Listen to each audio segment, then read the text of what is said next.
Conan Doyle, le chien des Baskerville, chapitre 1, Monsieur Sherlock Holmes.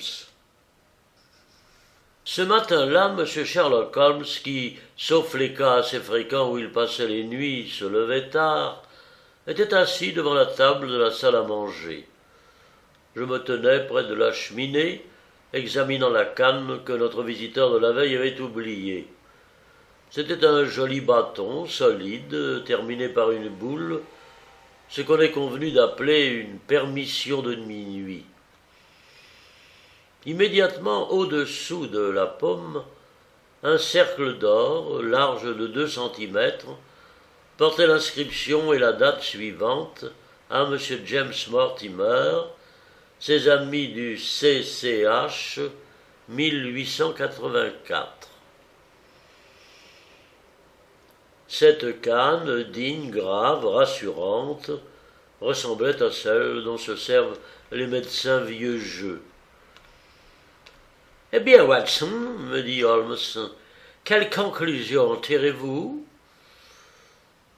Holmes me tournait le dos et rien ne pouvait lui indiquer mon genre d'occupation. « Mais comment savez-vous ce que je fais ? Oh, je crois vraiment que vous avez des yeux derrière la tête. » Non, mais j'ai en face de moi une cafetière en argent, polie comme un miroir. Alors, Watson, communiquez-moi les réflexions que vous suggère l'examen de cette canne. Nous avons eu la malchance de manquer hier son propriétaire, et puisque nous ignorons le but de sa visite, ce morceau de bois acquiert une certaine importance. Je pense, répondis-je, suivant de mon mieux la méthode de mon compagnon, que le docteur Mortimer doit être quelque vieux médecin, très occupé, très estimé, puisque ceux qui le connaissent lui ont donné ce témoignage de sympathie. Bien, approuva Holmes, très bien. Je pense également qu'il y a de grandes probabilités pour que le docteur Mortimer soit un médecin de campagne qui visite la plupart du temps ses malades à pied. Pourquoi ? Oh, parce que cette canne, fort jolie quand elle était neuve, m'apparaît tellement usée que je ne la vois pas entre les mains d'un médecin de ville. L'usure du bout de fer témoigne de longs services. Parfaitement exact, approuva Holmes. Et puis il y a encore des mots là, ces amis du CCH. Oh, je devine qu'il s'agit d'une société de chasse. Le docteur aura soigné quelques-uns de ses membres qui, en reconnaissance, lui auront offert ce petit cadeau. En vérité, Watson, vous vous surpassez, fit Holmes en reculant sa chaise pour allumer une cigarette. Je dois avouer que dans tous les rapports que vous avez bien voulu rédiger sur mes humbles travaux, vous ne vous êtes pas assez rendu justice. Vous n'êtes peut-être pas lumineux par vous-même, mais je vous tiens pour un excellent conducteur de lumière. Il existe des gens qui, sans avoir du génie, possèdent le talent de le stimuler chez autrui. Je confesse, mon cher ami, que je suis votre obligé. Auparavant, Holmes ne m'avait jamais parlé ainsi. Ces paroles me firent le plus grand plaisir, car jusqu'alors, son indifférence aussi bien pour mon admiration que pour mes efforts tentés en vue de vulgariser ses méthodes m'avait vexé. De plus, j'étais fier de m'être assimilé son système au point de mériter son approbation quand il m'arrivait de l'appliquer. Holmes me prit la canne des mains et l'examina à son tour pendant quelques minutes. Puis, soudainement intéressé, il posa sa cigarette, se rapprocha de la fenêtre et la regarda de nouveau avec une loupe. « Intéressant, quoique élémentaire, fit-il, en retournant s'asseoir sur le canapé dans son coin de prédilection. J'aperçois sur cette canne une ou deux indications qui nous conduisent à des inductions.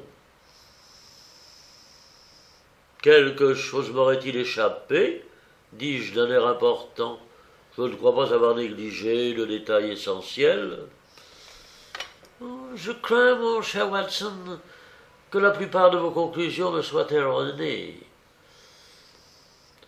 Quand je prétendais que vous me stimuliez, cela signifiait qu'en relevant vos erreurs, j'étais accidentellement amené à découvrir la vérité. Oh, dans l'espèce, vous ne vous trompez pas complètement. L'homme est certainement un médecin de campagne, et il marche beaucoup. Alors j'avais donc raison. Ah oui, pour cela. Mais c'est tout? Non, non, mon cher Watson, pas tout. Tant s'en faut. J'estime par exemple qu'un cadeau fait à un docteur s'explique mieux venant d'un hôpital que d'une société de chasse. Aussi, lorsque les initiales CC sont placées avant celles désignant cet hôpital, les mots Charing Cross s'imposent tout naturellement. Peut-être. Oh, les probabilités sont en faveur de mon explication. Et si nous acceptons cette hypothèse, nous avons une nouvelle base qui nous permet de reconstituer la personnalité de notre visiteur inconnu.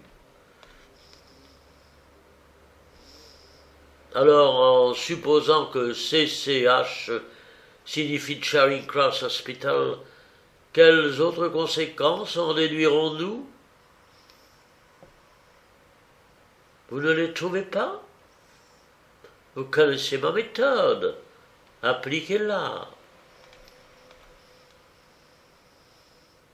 La seule conclusion évidente est que notre homme pratiquait la médecine à la ville avant de l'exercer à la campagne.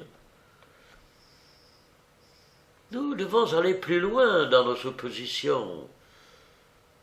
Suivez cette piste. À quelle occasion est-il le plus probable qu'on ait offert ce cadeau? Quand les amis du docteur Mortimer se seraient-ils cotisés pour lui donner un souvenir? Certainement, au moment où il quittait l'hôpital pour s'établir. Nous savons qu'il y a eu un cadeau.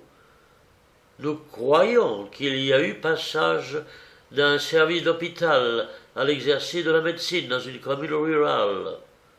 Dans ce cas, est-il téméraire d'avancer que ce cadeau a eu lieu à l'occasion de ce changement de situation? Bon, cela semble très plausible.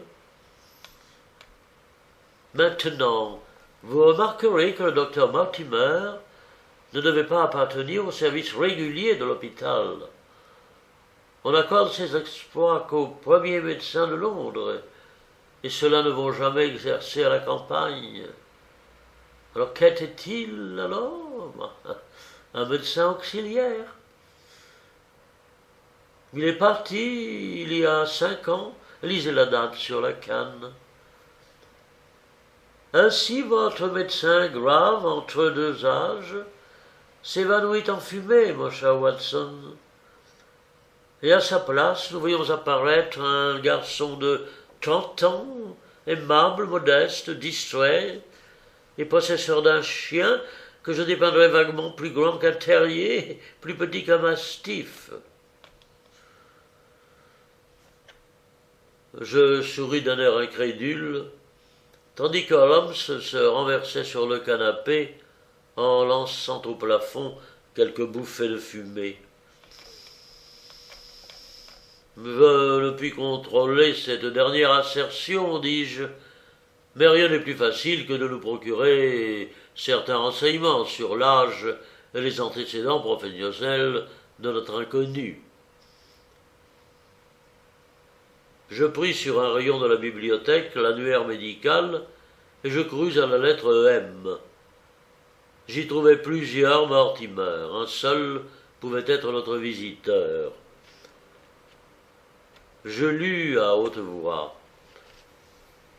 Mortimer James, M.R.C.S., 1882. Grimpen, Dartmoor, Devon. Interne de 1882 à 1884 à l'hôpital de Charing Cross. Lauréat du prix Jackson pour une étude de pathologie comparée intitulée L'hérédité est-elle une maladie? Membre correspondant de la Société pathologique suédoise. Auteur de Quelques caprices de l'atavisme. The Lancet, 1882. Progressons-nous. Journal de pathologie 1883. Médecin autorisé pour les paroisses de Grimpen, Thomsley et Hyde-Barrow. Watson, il n'est nullement question de société de chasse, fit Holmes avec ce sourire narquois, mais bien d'un racing de campagne, ainsi que vous l'avez finement pronostiqué d'ailleurs. Mes déductions se confirment. Quant au qualificatif dont je me suis servi, j'ai dit, si je me souviens bien, aimable, modeste et distrait. Or, on ne fait de cadeaux qu'aux gens aimables. Un modeste seul abandonne Londres pour se retirer à la campagne. Et il n'y a qu'un distrait pour laisser sa canne au lieu de sa canne de visite, après une attente d'1 heure dans notre salon. Et le chien, repris-je. Le chien porte ordinairement la canne de son maître. Comme elle est lourde, il la tient par le milieu fortement. Regardez la marque de ses crocs. Elle vous indiquera que la mâchoire est trop large pour que le chien appartienne à la race des terriers et trop étroite pour qu'on le range dans celle des mastifs. C'est peut-être, oui parbleu, c'est un épagnol. Tout en parlant, Holmes s'était levé et arpentait la pièce. Il s'arrêta devant la fenêtre. Sa voix avait un tel accent de conviction que la surprise me fit lever la tête. « Mais comment, mon cher ami, dis-je, pouvez-vous affirmer cela ?»« Pour la raison bien simple que j'aperçois le chien à notre porte et que voilà le coup de sonnette de son maître. Restez, Watson. Le docteur Mortimer est un de nos confrères. Votre présence me sera peut-être utile. » Que vient demander le docteur Mortimer, homme de science, à Sherlock Holmes, le spécialiste en matière criminelle? Entrez.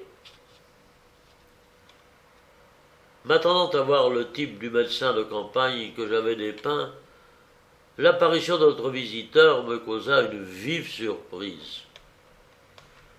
Le docteur Mortimer était grand, mince, avec un long nez crochu qui débordait entre 2 yeux gris perçants, rapprochés l'un de l'autre et étincelant derrière des lunettes d'or. Il portait le costume traditionnel, mais quelque peu négligé, adopté par ceux de sa profession. Sa redingote était de couleur sombre et son pantalon frangé. Quoique jeune, son dos se voûtait déjà. Il marchait la tête penchée en avant et son visage respirait un air de grande bonhomie. En entrant, il aperçut sa canne dans les mains de Holmes et il se précipita avec une expression joyeuse.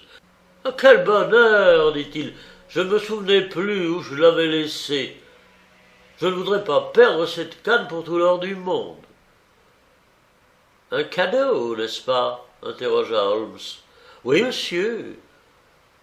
De l'hôpital de Charing Cross. Oui, de quelques amis que j'y comptais à l'occasion de mon mariage. »« Ah, fichtre, c'est ennuyeux, » répliqua Holmes en secouant la tête. Le docteur Mortimer, légèrement étonné, cligna les yeux. Qu'y a-t-il d'ennuyeux? Vous avez dérangé nos petites déductions. Vous dites votre mariage. Oui, pour me marier, j'ai quitté l'hôpital. Je désirais me créer un intérieur. Allons, dit Holmes, après tout, nous ne nous sommes pas trompés de beaucoup. Et maintenant, docteur Mortimer. Non, monsieur. Monsieur Mortimer, tout bonnement. Un humble MRCS. Ah, et évidemment, un homme d'esprit pratique. Oh, un simple minus abasse, un ramasseur de coquilles sur le rivage du grand océan inconnu de la science. C'est à monsieur Sherlock Holmes que je parle. Oui, et voici mon ami, le docteur Watson. Très heureux de faire votre connaissance, monsieur. J'ai souvent entendu prononcer votre nom avec celui de votre ami. Vous m'intéressez vivement, monsieur Holmes. J'ai rarement vu un crâne aussi dolicocéphalique que le vôtre, ni des bosses supraorbitales aussi développées. Voulez-vous me permettre de promener mon doigt sur votre suture pariétale? Un moulage de votre crâne, monsieur, en attendant la pièce originale, ferait l'ornement d'un musée d'anthropologie. Oh, loin de moi toute pensée macabre, mais je convoite votre crâne. Holmes montra une chaise à cet étrange visiteur. Vous êtes un enthousiasme de votre profession, comme je le suis de la mienne, dit-il. Je devine à votre index que vous fumez la cigarette. Oh, ne vous gênez pas pour en allumer une. Notre homme sortit de sa poche du papier et du tabac et roula une cigarette avec une surprenante dextérité. Il avait de longs doigts, aussi agiles et aussi mobiles que les antennes d'un insecte. Holmes demeurait silencieux, mais ses regards, obstinément fixés sur notre singulier compagnon, me prouvaient à quel point celui-ci l'intéressait. Enfin, Holmes parla. Je présume, monsieur, dit-il, que ce n'est pas seulement pour examiner mon crâne que vous m'avez fait l'honneur de venir me voir hier et de revenir aujourd'hui. Non, monsieur, non, bien que je me réjouisse de cet examen. Je suis venu, monsieur Holmes, parce que je reconnais que je ne suis pas un homme pratique, et ensuite parce que les circonstances m'ont placé en face d'un problème aussi grave que mystérieux. Je vous considère comme le second parmi les plus habiles experts de l'Europe. Oh, vraiment? Puis-je vous demander le nom de celui que vous mettiez en première ligne? Fit Holmes avec un peu d'amertume. L'œuvre de M. Bertillon doit fort impressionner l'esprit de tout homme amoureux de la précision scientifique. Alors, pourquoi ne le consultez-vous pas? Ah, j'ai parlé de précision scientifique, mais en ce qui concerne la science pratique, il n'y a que vous. J'espère, monsieur, que je n'ai pas involontairement... Oh, un peu, interrompit Holmes. Il me semble, docteur, que, laissant ceci de côté, vous feriez mieux de m'expliquer exactement le problème pour la solution duquel vous réclamez mon assistance. Chapitre 2. La malédiction des Baskerville. J'ai dans ma poche un manuscrit, commença le docteur. Oh, je l'ai aperçu quand vous êtes entré, dit Holmes. Il est très vieux. Du XVIIIe siècle, à moins qu'il ne soit faux. Comment le savez-vous? Pendant que vous parliez, j'en ai entrevu 5 ou 6 centimètres. Vous serez un piètre expert. Celui qui, après cela, ne pourrait préciser la date d'un document à une dizaine d'années près. Avez-vous lu ma petite monographie sur ce sujet? Je place le vôtre en 1730. Il est exactement de 1742, répondit Mortimer en sortant le manuscrit de sa poche. Ces papiers m'ont été confiés par Sir Charles Baskerville, dont la mort tragique a causé dernièrement un si grand émoi dans le Devonshire. J'étais à la fois son médecin et son ami.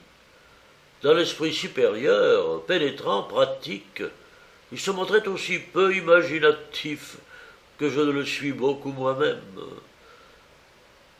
Cependant, il ajoutait très sérieusement foi au récit contenu dans ce document, et cette foi le préparait admirablement au genre de mort qui l'a frappé. Holmes prit le manuscrit et le déplia sur son genou. Vous remarquerez, Watson, me dit-il, que les S sont indifféremment longs et courts. C'est une des quelques indications qui m'ont permis de préciser la date. Par-dessus son épaule, je regardais le papier jauni et l'écriture presque effacée. En tête, on avait écrit Baskerville Hall, et au-dessous, en gros chiffres mal formés, 1742. Oh, je vois qu'il s'agit de sortilège, fit Holmes. Oui, c'est la narration d'une légende qui court sur la famille de Baskerville. Je croyais que vous désiriez me consulter sur un fait plus moderne et plus précis. Très moderne et sur un point précis, urgent, qu'il faut élucider dans les 24 heures. Mais ce manuscrit est court et intimement lié à l'affaire. Avec votre permission, je vais vous le lire. Holmes s'enfonça dans son fauteuil, joignit les mains et ferma les yeux dans une attitude résignée. Le docteur Mortimer exposa le document à la lumière et lut d'une voix claire et sonore le curieux récit suivant. On a parlé souvent du chien des Baskerville. Comme je descends en ligne directe Hugo Baskerville, et que je tiens cette histoire de mon père, qui la tenait lui-même du sien, je l'ai écrite avec une conviction sincère en sa véracité. Je voudrais que mes descendants crussent que la même justice qui punit le péché sait aussi le pardonner miséricordieusement, et qu'il n'existe pas de si terrible malédiction que ne puisse racheter le repentir et les prières. Je voudrais que, pour leur salut, mes petits-enfants apprissent non pas à redouter les suites du passé, mais à devenir plus circonspects dans l'avenir et à réprouver les détestables passions qui ont valu à notre famille de si douloureuses épreuves.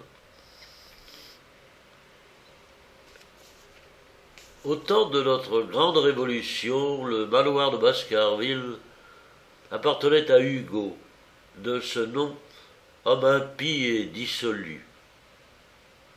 Ses voisins lui auraient pardonné ses défauts, car la contrée n'a jamais produit de saint, mais sa cruauté et ses débauches étaient devenues proverbiales dans la province. Il arriva que Hugo s'éprit d'amour, si dans ce cas l'emploi de ce mot ne constitue pas une profanation, pour la fille d'un cultivateur voisin.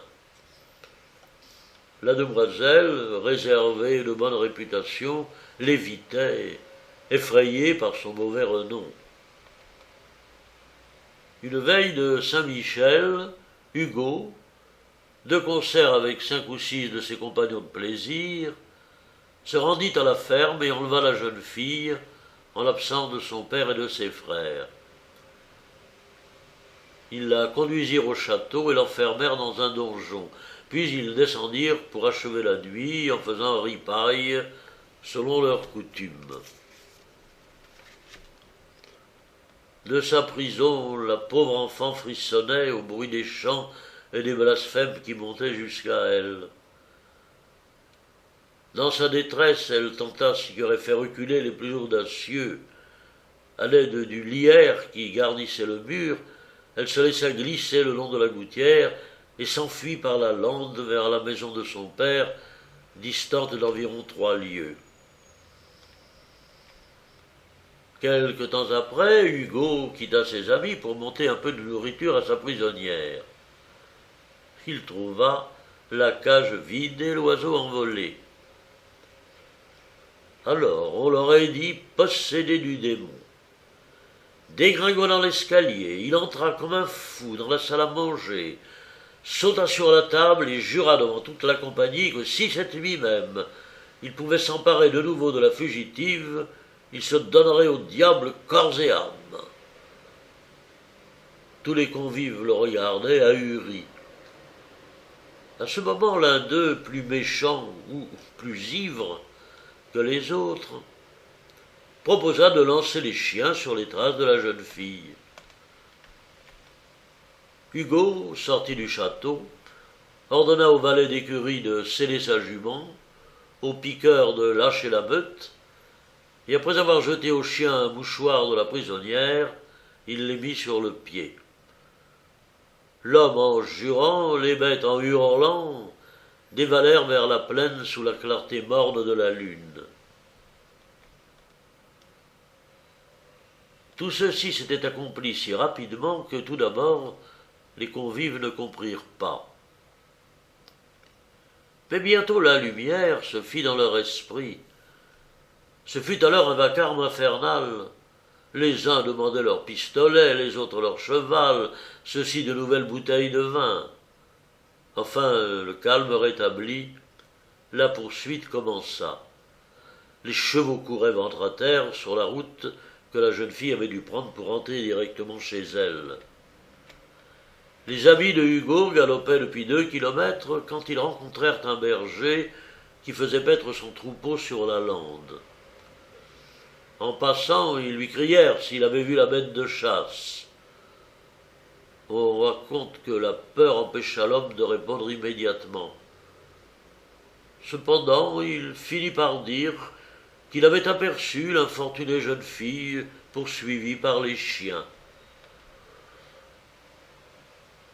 « J'ai vu plus que cela, ajouta-t-il.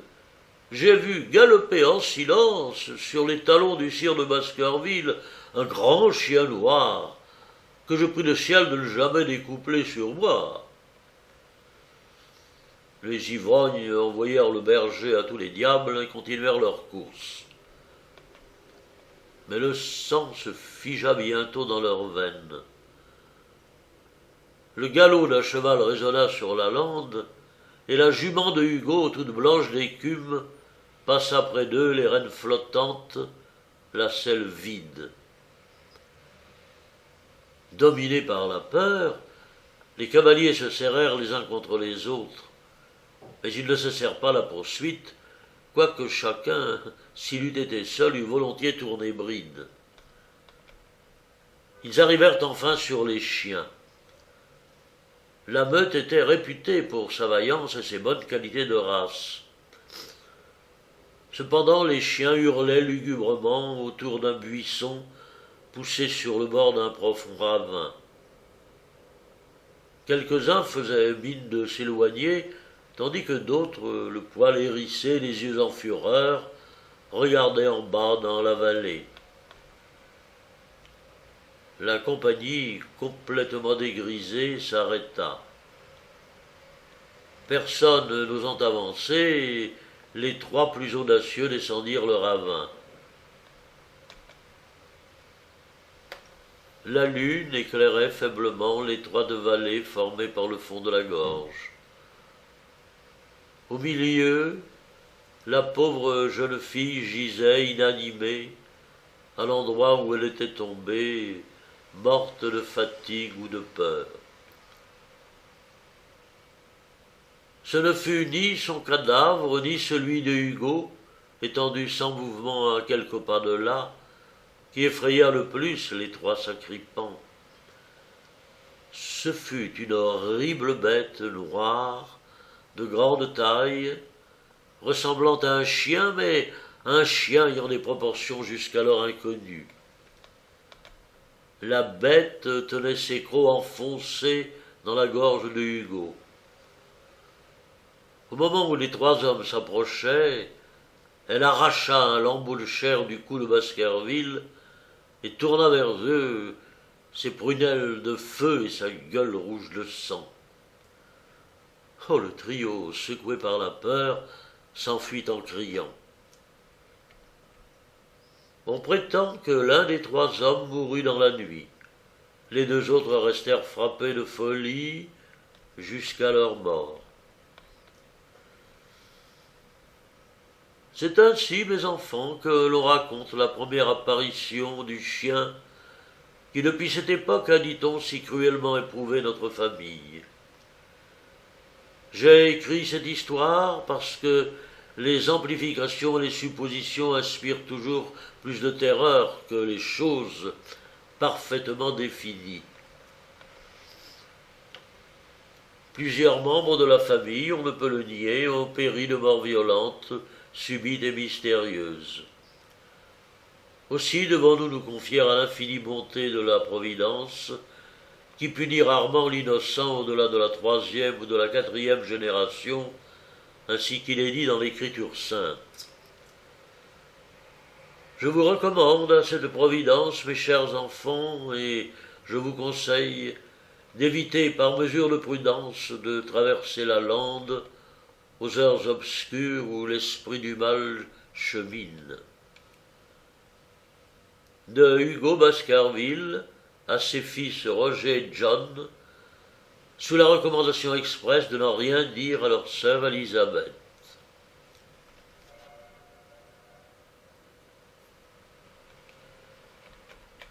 Lorsque le docteur Mortimer eut achevé sa lecture, il remonta ses lunettes sur son front et regarda Sherlock Holmes. Ce dernier bâilla, jeta le bout de sa cigarette dans le feu et demanda laconiquement « Eh bien,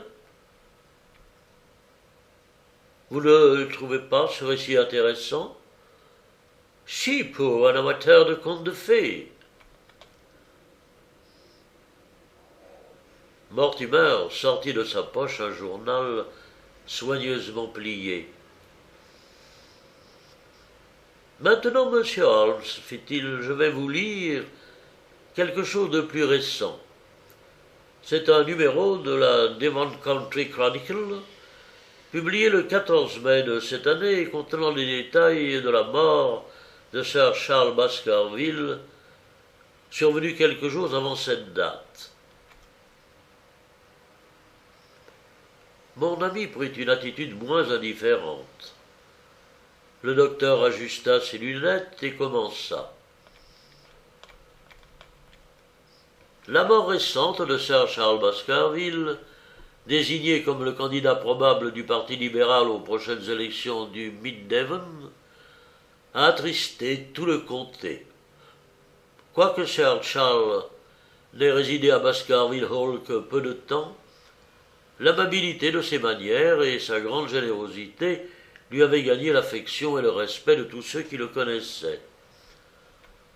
En ces temps de nouveaux riches, il est réconfortant de voir des rejetons d'anciennes familles, ayant traversé de mauvais jours, reconstituer leur fortune et restaurer l'antique grandeur de leur maison.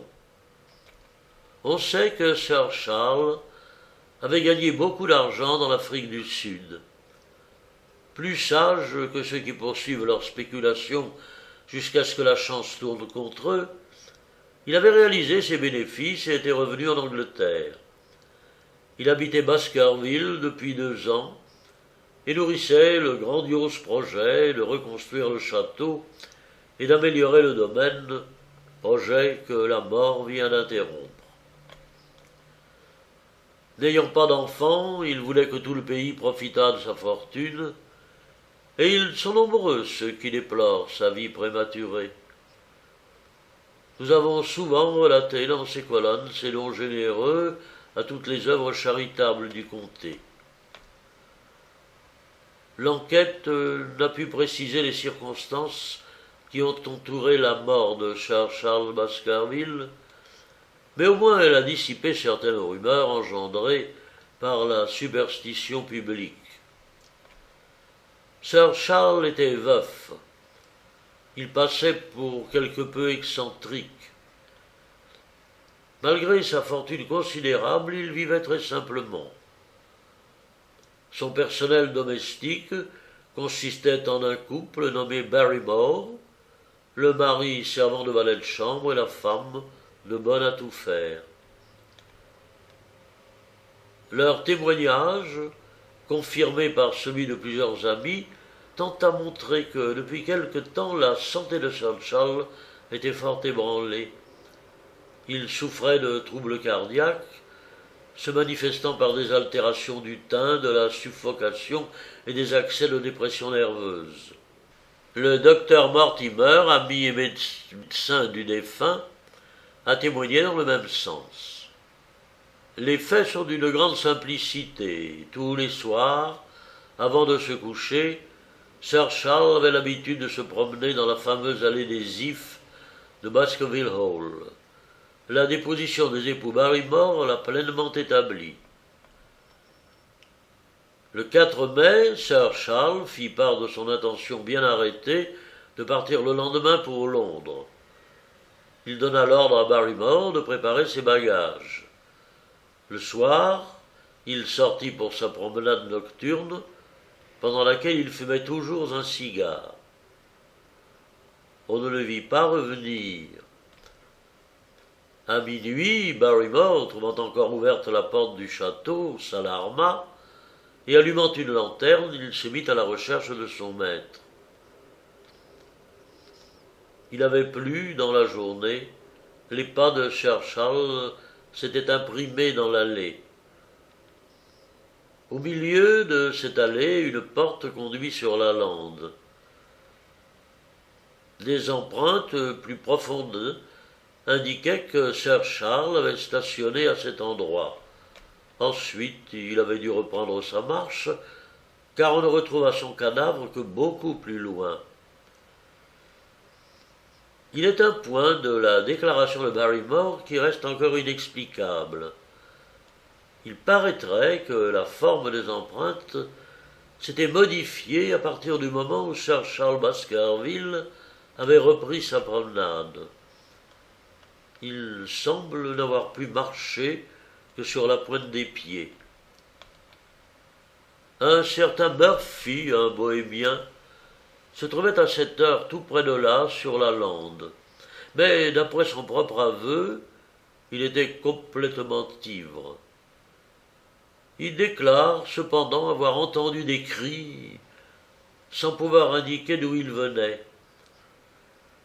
On a découvert sur le corps de Sir Charles aucune trace de violence, quoique le rapport du médecin mentionne une convulsion anormale de la face, convulsion telle que le docteur Mortimer s'est refusé tout d'abord à reconnaître dans le cadavre le corps de son ami.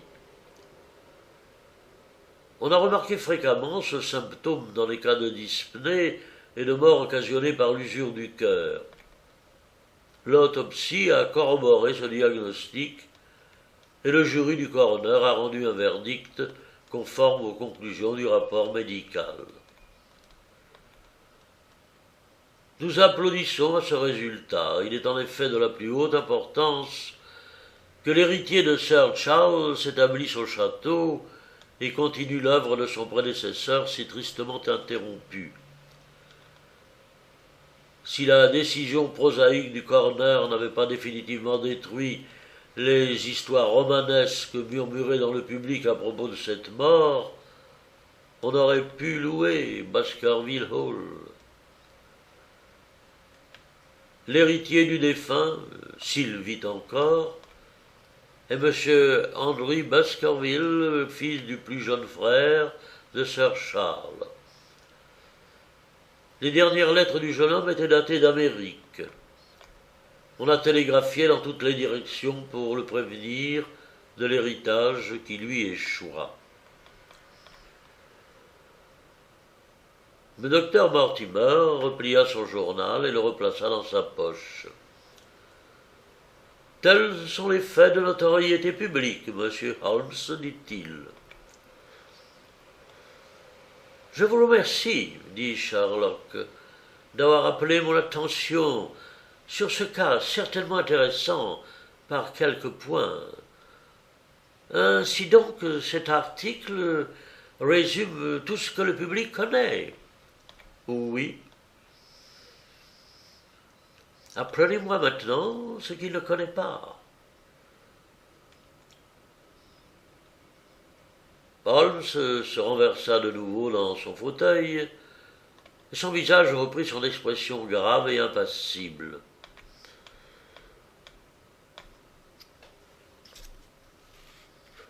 En obtempérant à votre désir, fit le docteur Mortimer, qui commençait déjà à donner les signes d'une violente émotion, je vais vous raconter ce que je n'ai confié à personne. Je me suis tu devant le coroner parce qu'un homme de science y regarde à 2 fois avant d'endosser une superstition populaire. Moi aussi, je crois qu'il serait impossible de louer Baskerville Hall si quelque chose venait en augmenter l'horrible réputation. Pour ces 2 raisons, j'en ai dit moins que je n'en savais. Il ne pouvait en résulter pratiquement rien de bon. Mais avec vous, je n'ai plus les mêmes motifs de garder le silence. Et Mortimer nous fit le récit suivant. La lande est presque inhabitée et ceux qui vivent dans le voisinage les uns les autres sont étroitement liés ensemble. Voilà la raison de mon intimité avec Sir Charles Baskerville. À l'exception de M. Frankland de Lofter Hall et de M. Stapleton, le naturaliste, il n'y a pas à plusieurs milles à la ronde de gens bien élevés. Et Sir Charles se plaisait dans la retraite, mais sa maladie opéra entre nous un rapprochement qu'un commun amour de la science cimenta rapidement. Il avait rapporté du sud de l'Afrique un grand nombre d'observations scientifiques, et nous avons passé ensemble plus d'une bonne soirée à discuter l'anatomie comparée du Bushman et du Hottentot. Pendant les derniers mois de sa vie, je constatais la surexcitation progressive de son système nerveux. La légende que je viens de vous lire l'obsédait à tel point que rien au monde n'aurait pu l'amener à franchir la nuit la grille du château.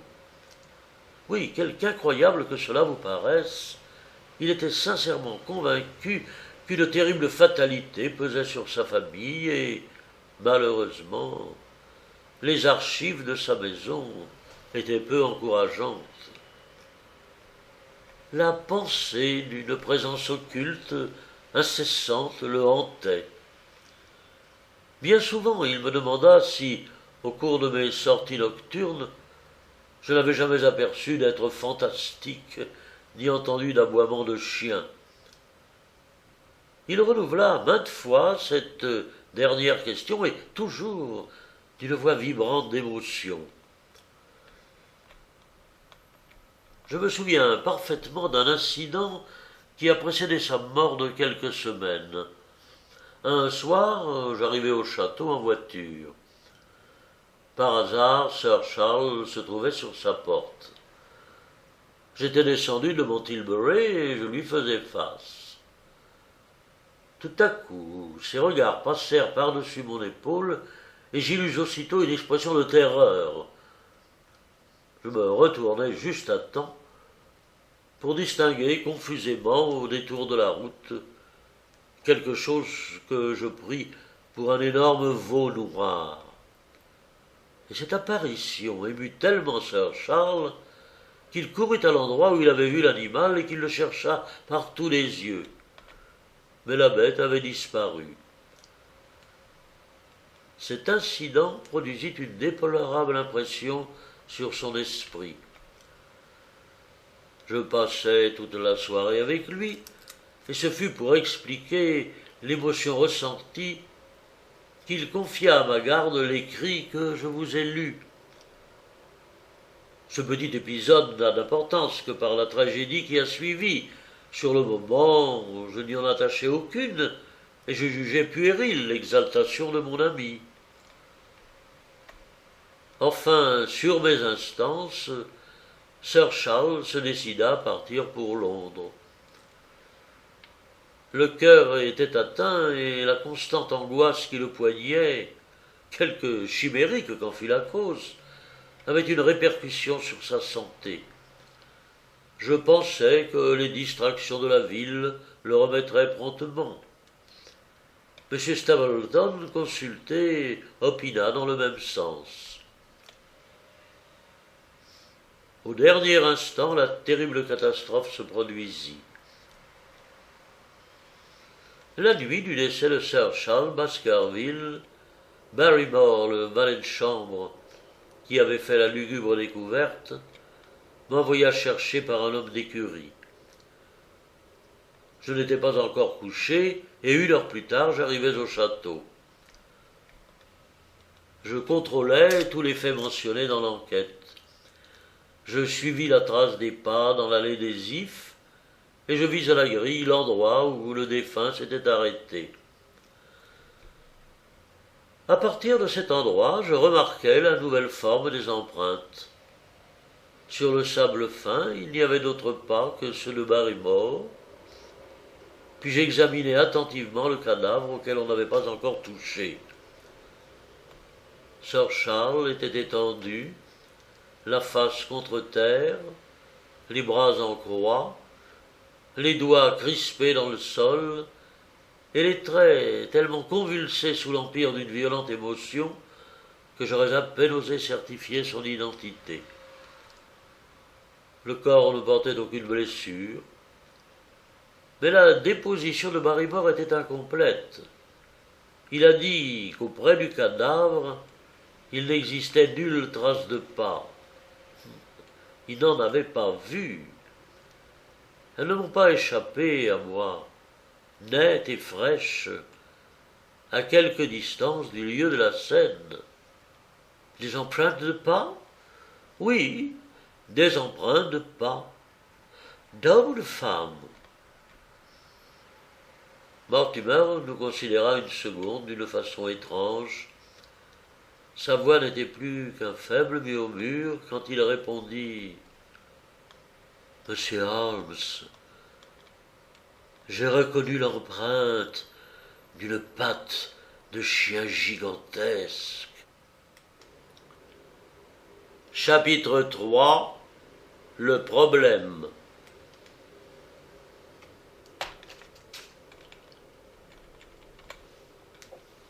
Je confesse que ces mots me causèrent un frisson.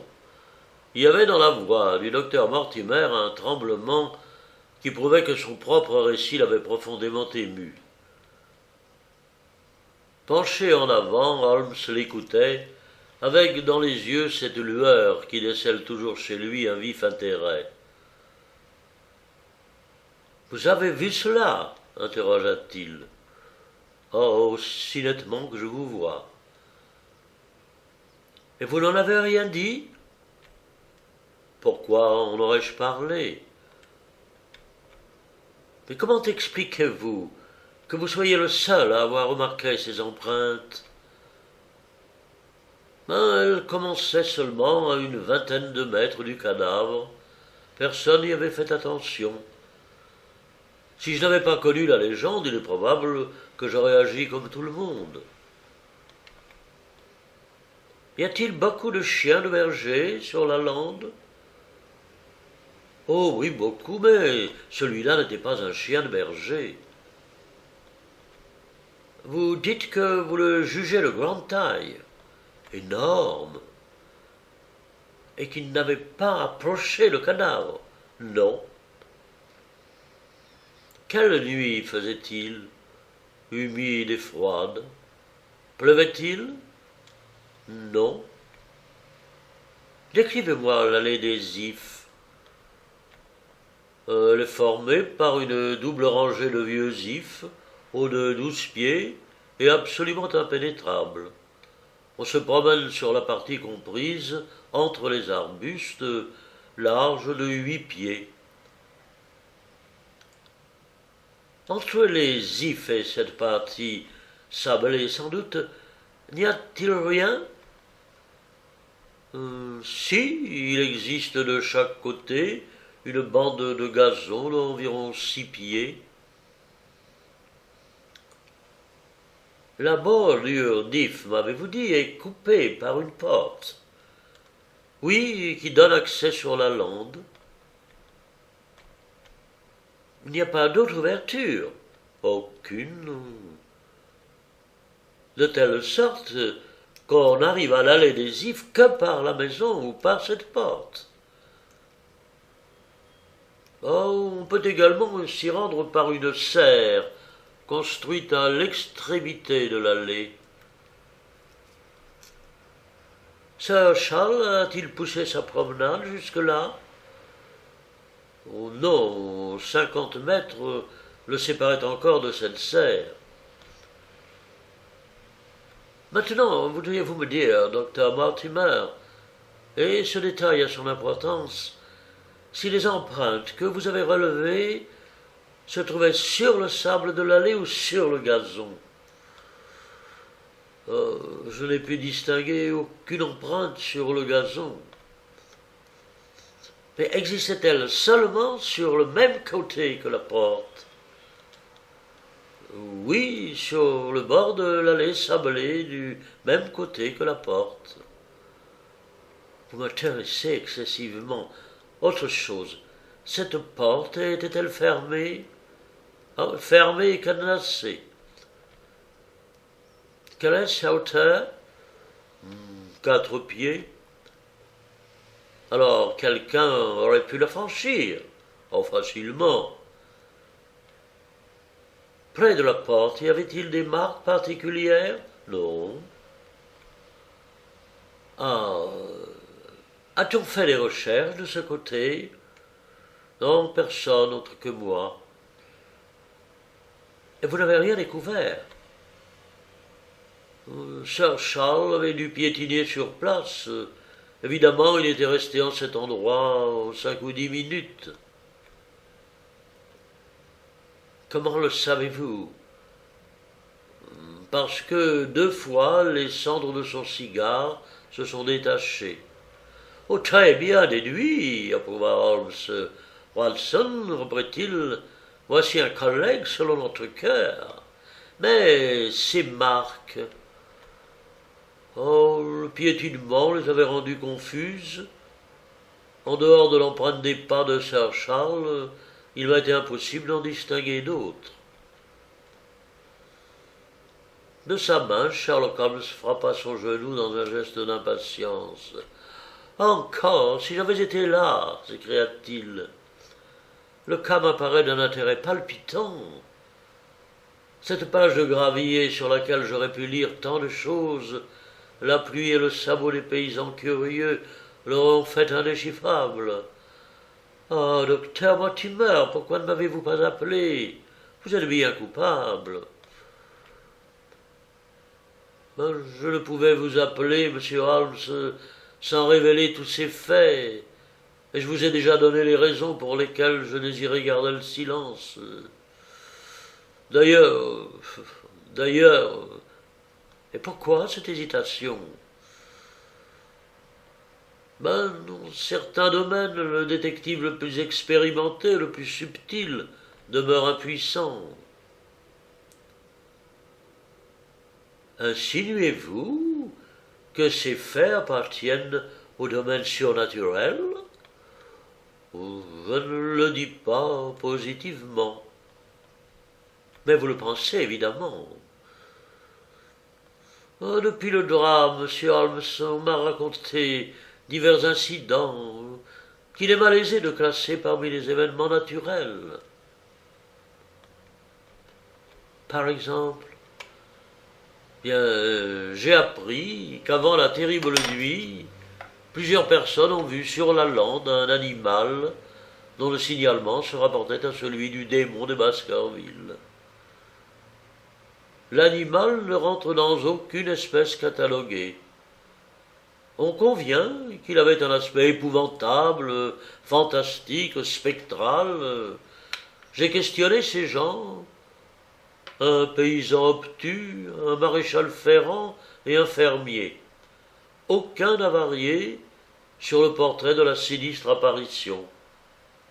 Elle incarnait bien exactement le chien vomi par l'enfer, d'après la légende. La terreur règne dans leur district en souveraine maîtresse. Il pourrait se vanter d'être téméraire, celui qui s'aventurerait la nuit sur la lande. Et vous, un homme de science, vous admettez une manifestation surnaturelle? Je ne sais que croire. Holmes haussa les épaules. Jusqu'ici, dit-il, j'ai borné mes investigations aux choses de ce monde. Dans la limite de mes faibles moyens, j'ai combattu le mal, mais ce serait une tâche bien ambitieuse que de s'attaquer au démon lui-même.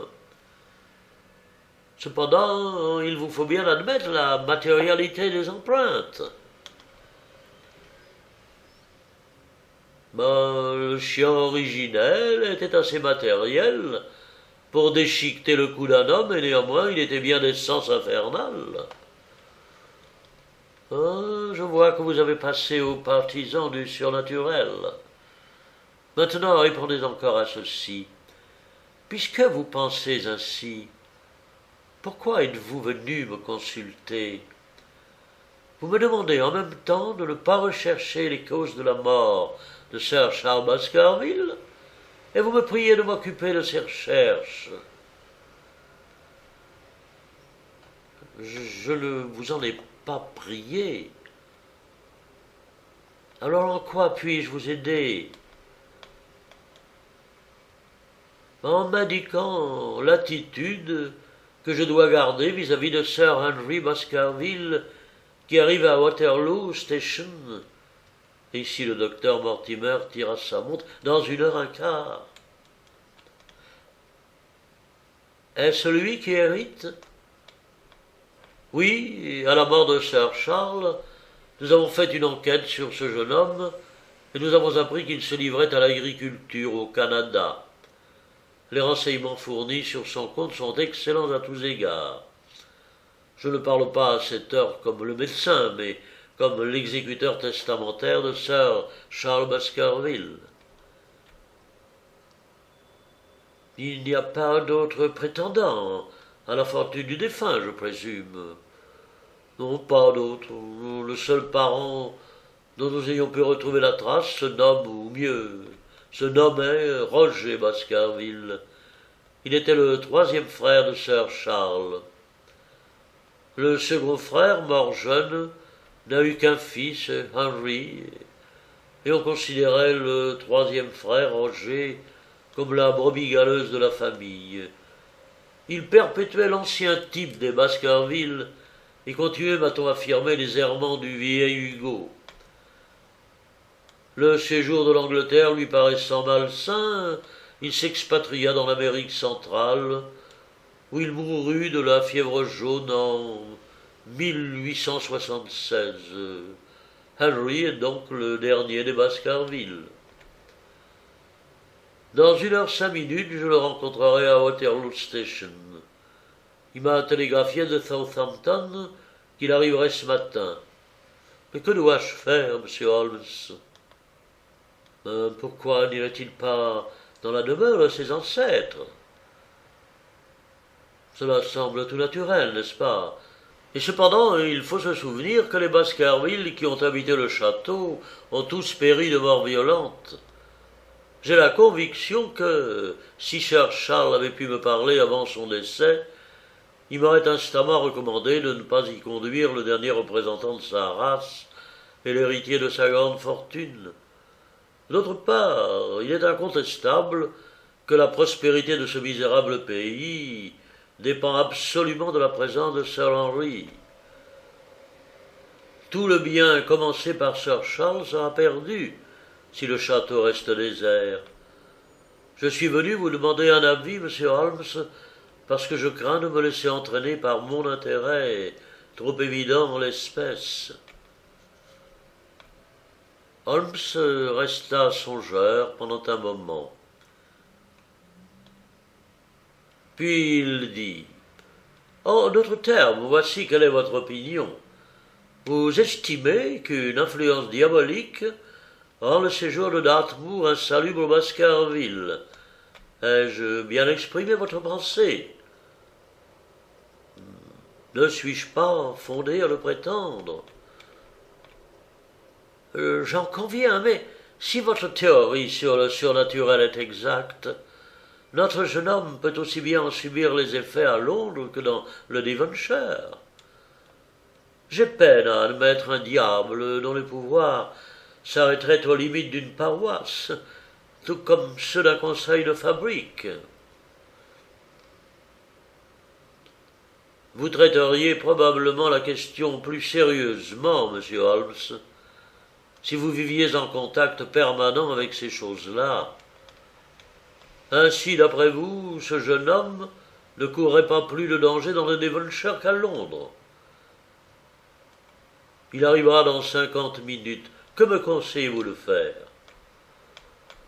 Oh, je vous conseille de prendre un cab, d'appeler votre caniche qui gratte à ma porte d'entrée et d'aller au-devant de Sir Henry Baskerville à Waterloo Station. Et ensuite, vous ne lui direz rien jusqu'à ce que j'aie réfléchi. Et combien de temps comptez-vous réfléchir? 24 heures. Docteur Mortimer, je vous serais très reconnaissant de revenir me voir ici demain matin à 10 heures. Pour mes dispositions futures, j'aurais besoin que vous m'ameniez avec vous, Sir Henry. Oh, comptez-y, monsieur Holmes. Le docteur Mortimer griffonna le rendez-vous sur sa manchette et sortit. Holmes l'arrêta sur le haut de l'escalier. « Encore une question, docteur Mortimer.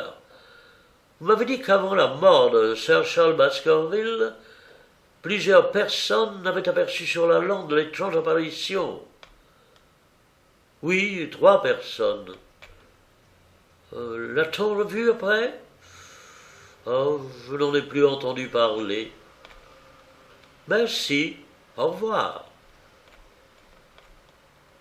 Holmes retourna s'asseoir avec cet air de satisfaction interne qui signifiait qu'il entrevoyait une tâche agréable.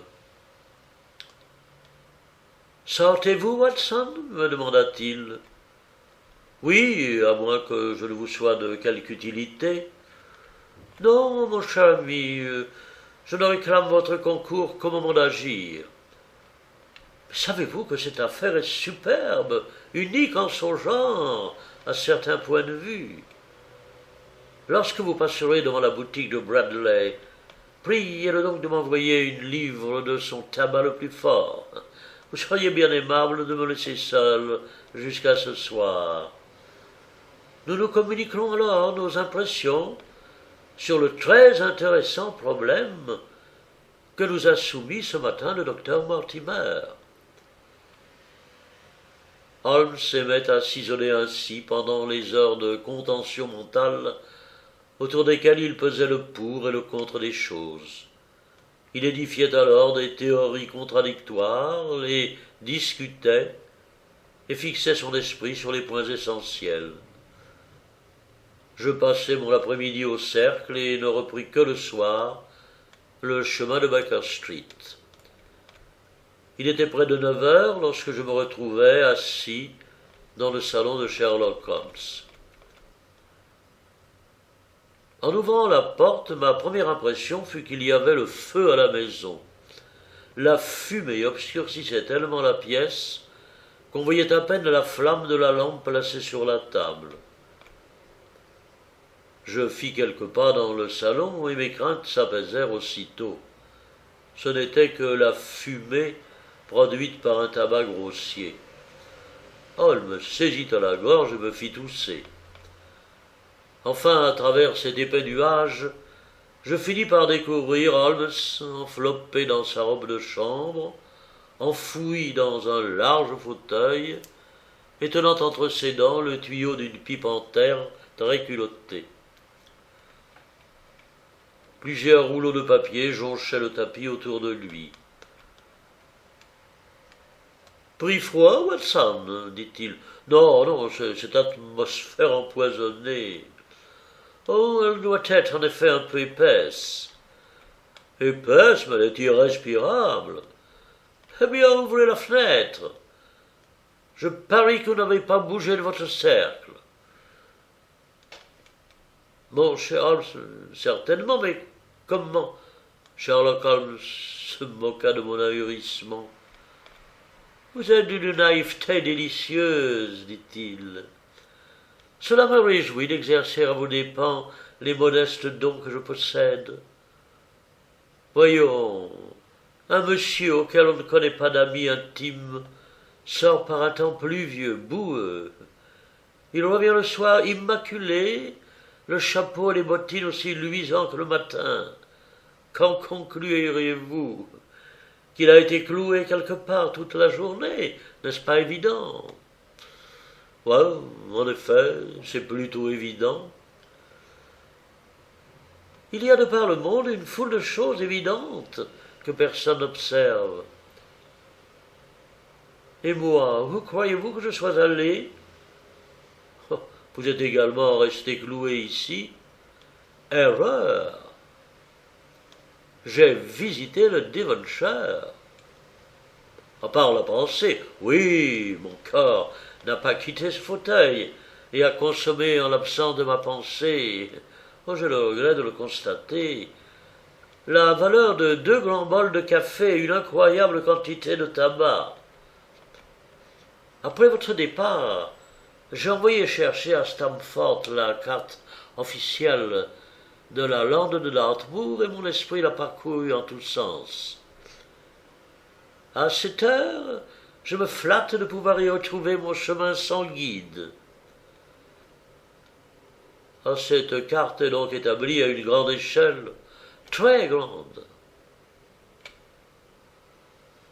Holmes en déplia une partie qu'il tint ouverte sur ses genoux. « Voici le district qui nous intéresse, fit-il. Là, au centre, vous apercevez Baskerville Hall. Ah, avec cette ceinture de bois, oui.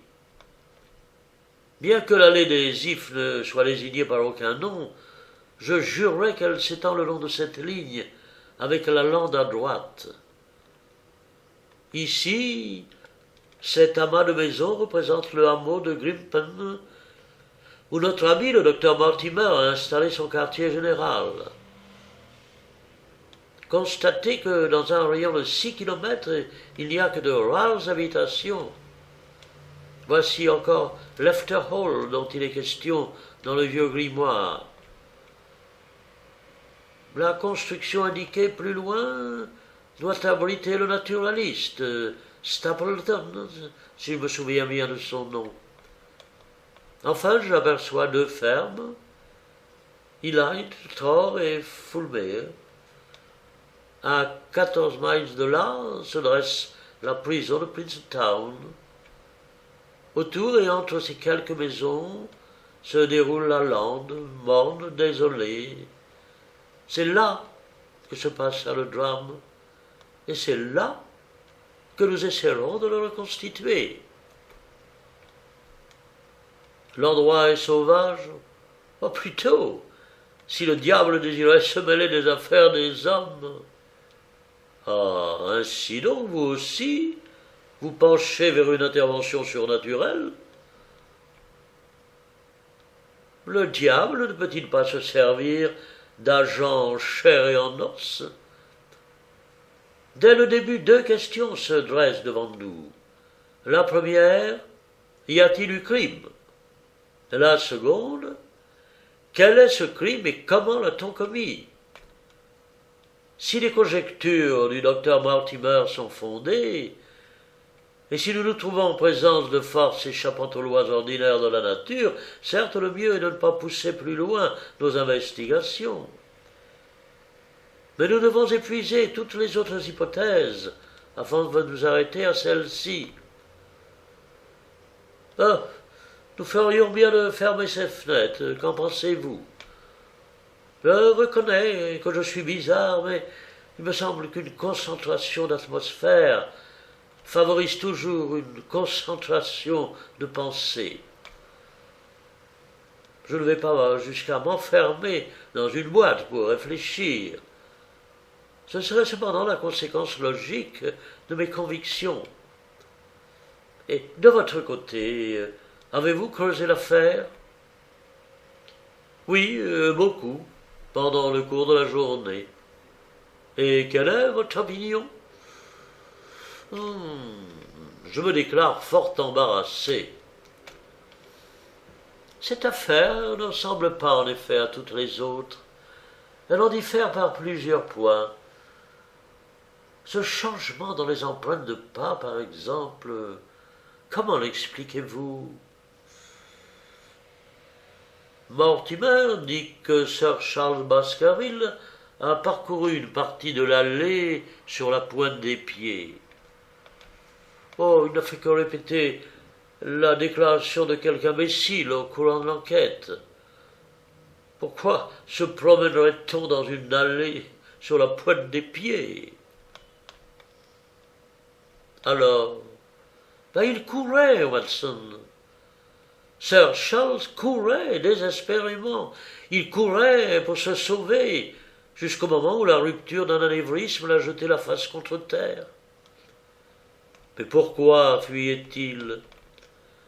Ah là, j'ai le problème.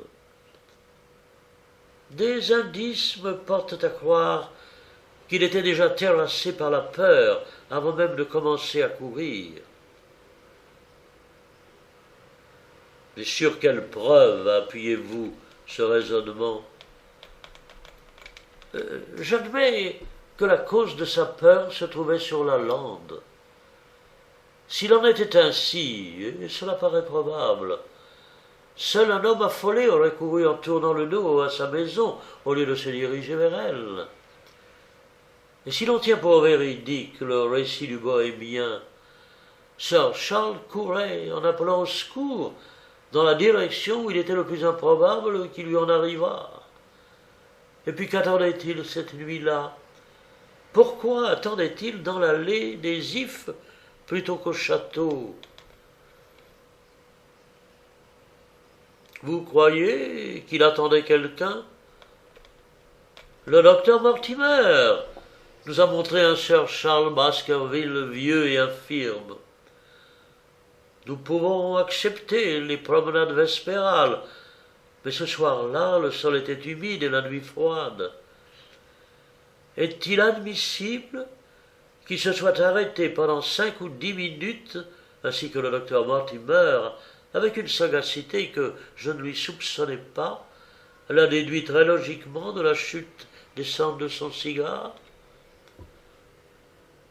Puisqu'il sortait tous les soirs. Ah, il ne me paraît pas très vraisemblable qu'il s'attardât tous les soirs à la porte donnant sur la lande. Toutes les dépositions, au contraire, indiquent qu'il évitait cette lande. Or, cette nuit-là, il s'était posté à cet endroit, et il partait le lendemain pour Londres. La chose prend corps, Watson. Elle devient cohérente. Voulez-vous me passer mon violon? Ne pensons plus à cette affaire pour le moment, et attendons la visite du docteur Mortimer et de Sir Henry Baskerville.